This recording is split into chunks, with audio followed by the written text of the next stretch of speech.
अस्सलाम वालेकुम आपा जी। वालेकुम अस्सलाम, क्या हाल है? मैं ठीक ठाक आपा जी, आप सुनाएं। अच्छा शब्बर, मेरी बात सुनो, आज मैंने ना सारे बहन भाइयों की इफ्तारी रखी है तो तुमने लाजमी आना है। जी ठीक है आपा जी, मैं आ जाऊंगा।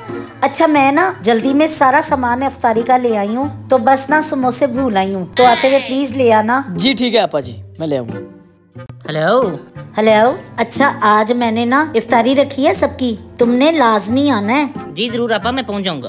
अच्छा मेरी बात सुनो, मैं ना सारा कुछ ले आई हूँ इफ्तारी का सामान, सिर्फ फ्रूट चाट भूल आई हूँ, प्लीज आते हुए वो लेते आना, बाकी सब कुछ है। चले ठीक है, मैं ले आऊंगा।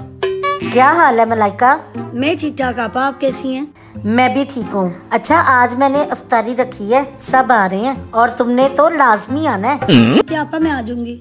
अच्छा मेरी बात सुनो, इफ्तारी का अरेंजमेंट सारा मैंने कर लिया है, तो जल्दी में जामे शीरी और दही भल्ले लेना भूल गई हूँ, तो प्लीज वो आते हुए लेती आना। कोई बात नहीं आपा, मैं लेती आऊंगी।